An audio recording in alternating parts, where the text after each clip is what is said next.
السلام عليكم ورحمة الله وبركاته. ولد الجيران ليش يوقف قدام بيتنا كل فجر؟ الساعة 4:15 فجرا. صحيت على صوت غريب، مو صوت بالضبط، لا، شيء ثاني، إحساس إن في أحد يراقبني.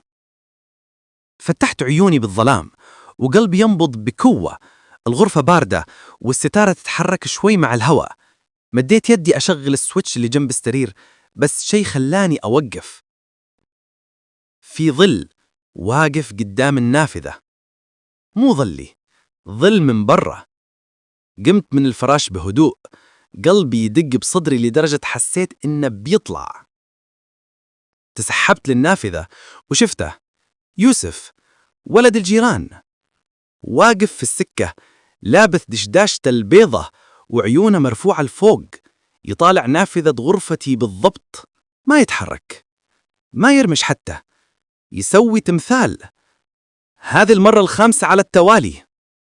اسمي فهد، عمري 28 سنة، وساكن في بيت أهلي في منطقة الفروانية. بيتنا قديم شوي، من هالبيوت اللي بنوها في الثمانينات، بس نظيف ومرتب. أمي الله يحفظها تخليه يلمع. بيت الجيران ملصق في بيتنا، ساكنين في عيلة من 5 سنين تقريبا. الأب أبو يوسف رايل هادي، يسلم ويمشي. الأم نادر نشوفها، بس يوسف شيء ثاني. عمره حوالي 17 أو 18 سنة، طويل ونحيف، وجهه أبيض بشكل مو طبيعي، دايما ساكت، ما يسولف مع أحد في الفريج. الشباب يقولون عنه الغريب، بس أنا كنت أحسه مسكين. لين بدت هالقصة. أول مرة شفته واقف قدام بيتنا كانت قبل أسبوع. صحيت أصلي الفجر وشفته من شباك الحمام. قلت يمكن طالع يمشي أو شيء، مع إن الساعة كانت 4 الفجر والمسجد بعيد. اليوم الثاني نفس الشيء، نفس المكان، نفس الوقفة، نفس النظرة الفوق. اليوم الثالث قلت لأمي، يمه، ولد الجيران يوقف قدام بيتنا كل فجر. ردت علي وهي تصب الشاي، يمكن ينطر سيارة أو شيء، لا تدقق يا ولدي.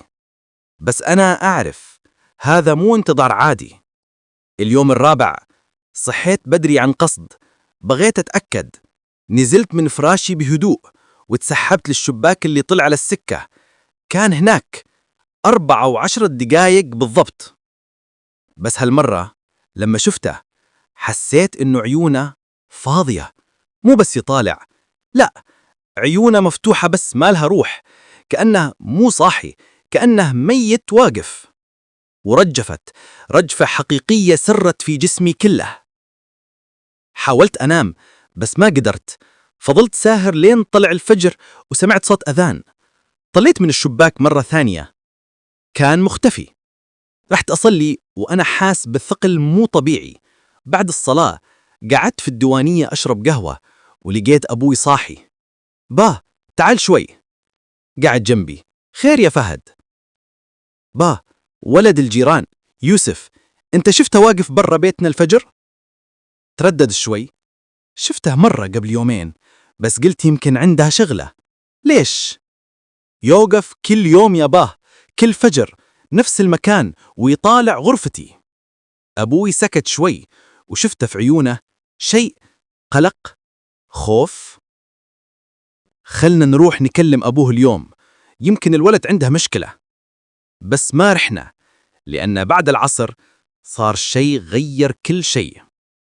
يمكن الولد عنده مشكلة، بس ما رحنا، لأن بعد العصر صار شيء غير كل شيء.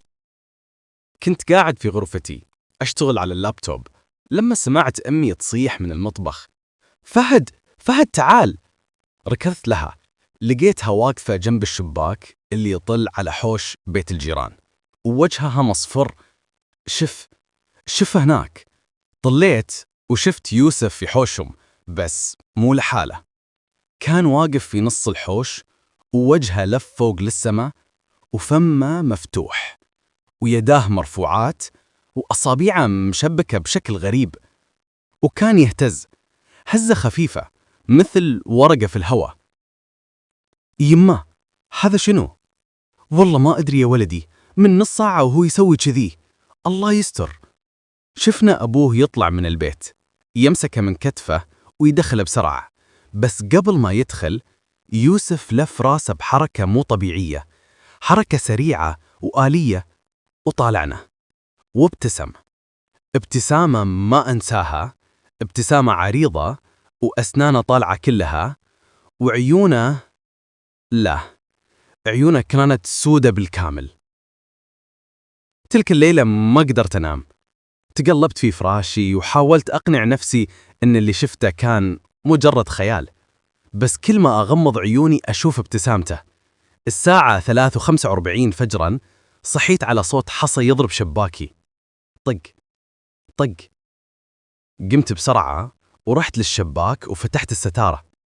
يوسف كان واقف تحت بالضبط يطالعني، بس هالمرة كان أقرب بوايد، تحت الشباك مباشرة، ووجهه واضح في ضوء المصباح، وكان يبكي، دموع تنزل من عيونه السوداء، وفمه يتحرك كأنه يحاول يقول شيء بس ما يطلع صوت. خفت بشكل ما حسيت فيه من قبل، بس شيء جواي قال لي افتح الشباك. فتحته والهواء البارد ضربني في وجهي. يوسف، انت بخير؟ وقف يبكي وفما فتح شوي أكثر، وسمعت صوته، صوت مكسر ضعيف. ساعدني. شنو؟ أساعدك في شنو؟ ما أقدر أوقف، كل فجر يخليني أجي. مين يخليك تجي؟ سكت، وعيون السودة تحولت، وشفت فيها شيء قديم، شيء شرير. وفجأة ابتسم مرة ثانية، بس هالمرة الابتسامة كانت مو ابتسامته. انت اللي مفروض تجي معاي. ووقتها حسيت بيد باردة تمسك كاحلي من تحت الفراش. صرحت ولفيت، بس ما كان في شيء، الغرفة فاضية، بس الإحساس باق، اليد الباردة، الأصابع الطويلة. لما رجعت للشباك، يوسف كان مختفي. الصبح رحت أنا وأبويا لبيت الجيران، وأبو يوسف فتح لنا. صباح الخير يا أبو فهد. خير. صباح النور يا أبو يوسف، ممكن نتكلم شوي؟ دخلنا بيتهم وكان غريب. البيت مرتب بس بارد، والريوق كأنها ما استخدمت من سنين، وفي ريحة بخور قديم ممزوج بشي ثاني، شي مو زين. بصراحة يا أبو يوسف، ولدك يوسف يوقف قدام بيتنا تلفير وإحنا قلقانين عليه. وأبو يوسف شحب وجهه وقعد على الكرسي. أنا آسف، والله العظيم آسف. الولد عنده مشكلة. شنو المشكلة؟ سكت فترة طويلة، وبعدين قال بصوت منخفض: من 6 أشهر أخذناه لبيت جدة اللي في الجهراء، بيت قديم مهجور تقريبا، بس جدة كان مريض وبغينا نزوره قبل ما يتوفى، والله يرحمه. يوسف راح يتمشى في البيت ونزل للبدروم، وهناك لقى شيء، صندوق قديم محطوط في الزاوية، وفتحه. شنو كان فيه؟ مدري بالضبط، بس من يومها يوسف تغير، صار يصحى كل فير ويمشي، ما يعرف وين رايح، وما يتذكر شيء لما يصحى. يعني يمشي وهو نايم؟ أقوى من كذي، يسوي أشياء مو طبيعية، يتكلم بلغات ما نعرفها، ويكتب رموز على الجدران. ورحنا لأكثر من شيخ ومطوع بس ما نفع. أبوي سأله: وليش بيتنا بالذات؟ أبو يوسف رفع راسه وعيونه كانت تعبانة، لأن البدروم اللي تنزل فيه يوسف كان تحت بيت جدة، وجدة قبل ما يتوفى قال شيء غريب. شنو قال؟ قال إن البيت مبني على مكان قديم، مكان كانوا يدفنون فيه ناس بطريقة خاصة، وإن في شيء تحت البيت، شيء ينطر. شعرت بالبرد يزحف على ظهري. وشنو علاقة هالشيء ببيتنا؟ بيتكم مبني على نفس الأرض، نفس المكان القديم. البيوت كلها هني مبنية فوقه. رجعنا البيت وأنا حاس إني داخل في كابوس ما بيخلص. قلت حق أبوي: لازم نسوي شيء. شنو نسوي يا ولدي؟ نيب مطوح؟ مدري، بس ما أقدر أنام وأنا عارف إن في شيء يبغاني. تلك الليلة قررت إني ما بنام، بقعد ساهر، وإذا يوسف بكلمه، بحاول أفهم شنو يبغى. الساعة 4 فجرا وصلت وفتحت الشباك. يوسف كان واقف هناك، بس مو لحاله، كان واقف وسط مجموعة ظلال، 7 ظلال، أشكال بشرية بس مو واضحة، كأنها متكونة من دخان أسود. كلهم يطالعون بغرفتي، ويوسف كان في النص وفمه مفتوح ويده ممدودة لفوق يشير لي. والظلال بدأت تتحرك ببطء، بدأت تقترب من البيت. صرخت: لا تقربون! بس ما وقفوا، استمروا يتقدمون. والأرض تحتهم كأنها تذوب، تصير سودة. ركضت لباب غرفتي، بس لما فتحته لقيت الممر مظلم، ظلام كامل، وما في صوت، لا صوت أمي ولا أبوي ولا أي شيء. وسمعت صوت يوسف من ورائي من داخل الغرفة: وقت تنزل معانا؟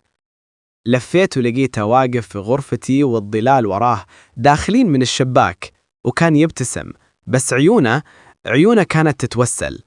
يوسف: قاوم اللي فيك. همس بصوت مكسر: ما أقدر، هم أقوى، وإنت اللي بعدك. أنا ليش؟ لأنك نفس العمر اللي كانوا فيه لما دفنوهم أحياء. صحيت على صوت أذان الفجر. كنت على أرض غرفتي والشباك مفتوح والهواء البارد يدخل، ما كان في أحد. قمت بسرعة وطليت من الشباك. السكة فاضية، بيت الجيران ساكت. راحت أمي الصبح تسأل عنهم، ورجعت وقالت: بيتهم فاضي يا فهد، أبو يوسف قال للحارس إنهم مسافرين فجأة لظرف طارق. ارتحت شوي، قلت يمكن خلص الكابوس. بس تلك الليلة الساعة 4 فجر صحيت على صوت حصى يضرب شباكي. طق طق. وقفت على الفراش، قلبي واقف. طليت من الشباك ببطء. بيت الجيران كان مظلم، بس في الظلام شفت ظل واقف، مو يوسف، ظل ثاني، أطول، أنحف، وعيونه تلمع في الظلام. وسمعت صوت قديم، صوت كأنه طالع من تحت الأرض: الدور عليك الحين. وإلى الآن كل فجر الساعة 4 بالضبط أصحى وأحس إن في شي تحت بيتنا ينطرني، وأخاف إن ليلة من الليالي ما بقدر أقاوم وبنزل.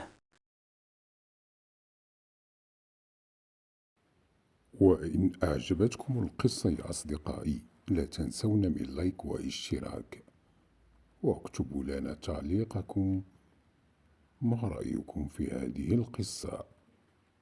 شكرا.